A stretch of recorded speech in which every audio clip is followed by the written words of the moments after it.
Berkaitan dengan masalah riba, riba itu tidak bisa disamakan dengan bank.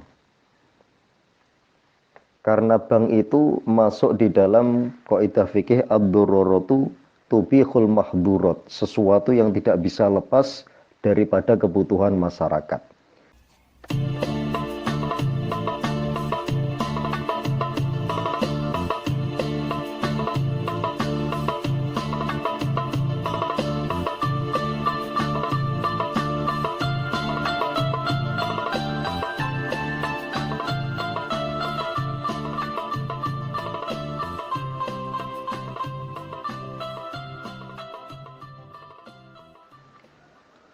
Bismillahirrahmanirrahim. Assalamualaikum warahmatullahi ta'ala wabarakatuh. Alhamdulillahirabbil alamin. Wa bihi nasta'inu ala umurina min umurid dunya waddin. Wassalatu wassalamu ala asyrafil anbiya'i wal mursalin sayyidina wa maulana Muhammadin wa ala alihi wa sahbihi wa tabi'in amma ba'du. Diriwayatkan dari sahabat Ibni Abbas radhiyallahu anhuma bahwasanya Rasulullah bercerita kepadanya sallallahu alaihi wasallam, suatu hari Rasulullah bertemu dengan iblis laknatullah.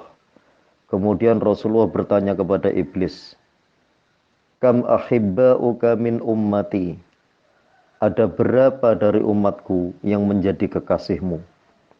Maka iblis berkata, asratu nafarin, ada 10 golongan. Yaitu yang pertama al-imamul jabiru, pemimpin yang dolim, yang sewenang-wenang pada rakyatnya, yang tidak pernah memikirkan nasib rakyatnya. Dia hanya memikirkan keuntungan pribadinya. Wal mutakabbiru, dan orang yang takabur, orang yang berbuat kesombongan, yaitu orang yang merasa lebih mulia, merasa lebih penting, merasa lebih hebat, dan merasa lebih apapun dari orang lain, sehingga dia merasa tidak ada yang perlu dia hormati, karena perilakunya sudah condong meremehkan orang lain, baik dari segi ilmu, segi ibadah, bahkan dari masalah harta. Yang ketiga, wal ghaniyul ladzi la yubali min aina yaktasibul mala wa fi madza yunfiku, yaitu orang kaya yang tidak peduli dari mana dia mendapatkan kekayaannya dan buat apa harta kekayaannya. Orang kaya yang seperti ini dia tidak pernah peduli dengan cara halal atau haram dia mengumpulkan harta, dan juga dia tidak pernah peduli hartanya habis untuk urusan-urusan yang tidak manfaat, yang tidak ada kaitannya dengan agama, juga tidak ada kaitannya dengan membantu fakir miskin. Dia menghabiskan hartanya semata-mata untuk pemuasan hawa nafsunya.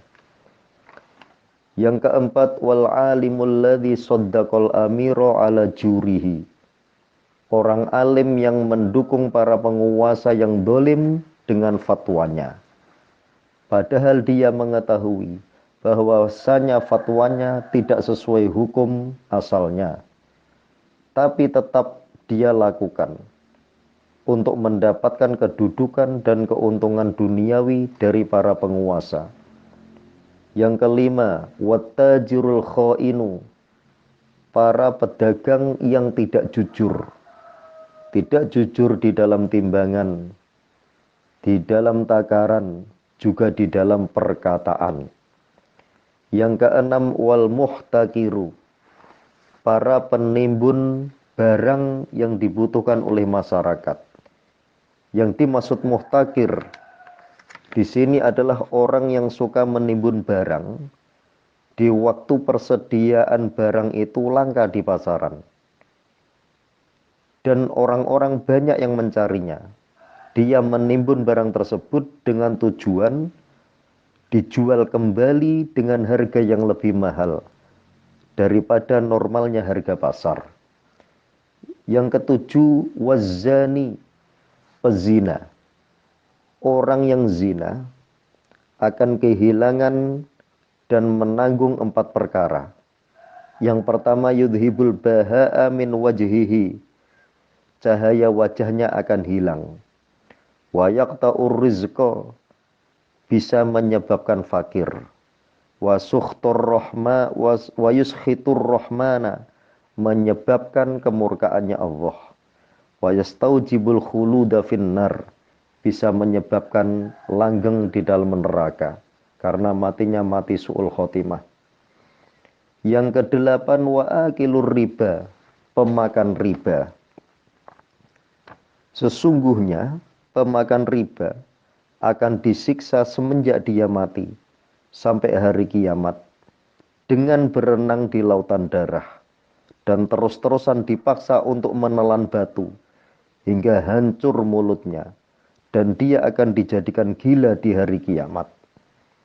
Yang kesembilan, wal bakhilul ladzi la yubali min aina yajma'ul mal, yaitu orang-orang yang bakhil dengan hartanya, yang tidak pernah peduli dari mana dia mengumpulkan harta kekayaannya. Rasulullah bersabda, ma talafa malun fi barrin wala bahrin illa biman izzakati. Tidaklah rusak harta yang ada di daratan atau di lautan terkecuali disebabkan menahan keluarnya zakat. Yang ke-10, wasyaribul khamri wal mudminu 'alaiha. Orang-orang yang melanggengkan minuman keras. Man sariba khamron kharaja nurul iman min jawfihi. Barang siapa yang suka meminum khamr, meminum minuman keras yang memabukkan, maka akan keluar nur keimanan dari dalam perutnya. Ini adalah 10 orang yang menjadi kekasihnya iblis. Barang siapa di antara kita yang bersifatan satu dari 10 ini, maka kita akan menjadi kekasihnya iblis. Na'udzubillah, summa na'udzubillahi min dzalik. Para pemirsa NU Channel Muda, para pemirsa channel NU Muda, berkaitan dengan masalah riba, riba itu tidak bisa disamakan dengan bank. Karena bank itu masuk di dalam kaidah fikih ad-daruratu tubihul mahdurat, sesuatu yang tidak bisa lepas daripada kebutuhan masyarakat. Sehingga berdasarkan dengan keputusan Muktamar NU kedua di Surabaya tahun 1927, begitu juga Muktamar NU ke-12 di Kota Malang pada tahun 1937, begitu juga berdasarkan Muktamar NU ke-14 di Magelang, Jawa Tengah pada tahun 1939, diputuskan bahwasanya bank itu tidak bisa disamakan dengan riba. Dan transaksi di bank itu adalah transaksi yang diperbolehkan oleh para ulama. Sebagaimana juga yang telah difatwakan oleh ulama-ulama Al-Azhar Kairo Mesir, bahwasanya bank itu tidak bisa dihukumi riba. Sehingga kita bisa baca di dalam banyaknya kitab fikih, la yakunu ar-riba illa fi salasati asya. Transaksi riba itu tidak bisa terjadi terkecuali di dalam 3 barang. Yang pertama, fi dhahabin, di dalam transaksi emas. Pinjam emas 1 kilo, mengembalikannya 1 kilo 1 gram umpama. Maka ini transaksi riba. Yang kedua, wa fiddotin, di dalam perak atau emas putih.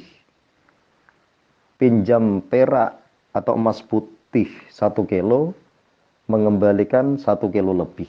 Ini adalah transaksi riba. Wa mat'umatin, dan macam-macam makanan.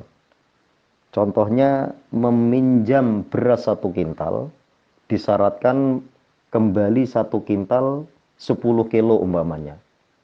Maka transaksi di dalam 3 barang ini adalah transaksi ribawi. Semoga menjadi keterangan yang manfaat dan barokah. Amin amin ya rabbal alamin. Wallahu a'lamu bishawab. Wassalamualaikum warahmatullahi taala wabarakatuh.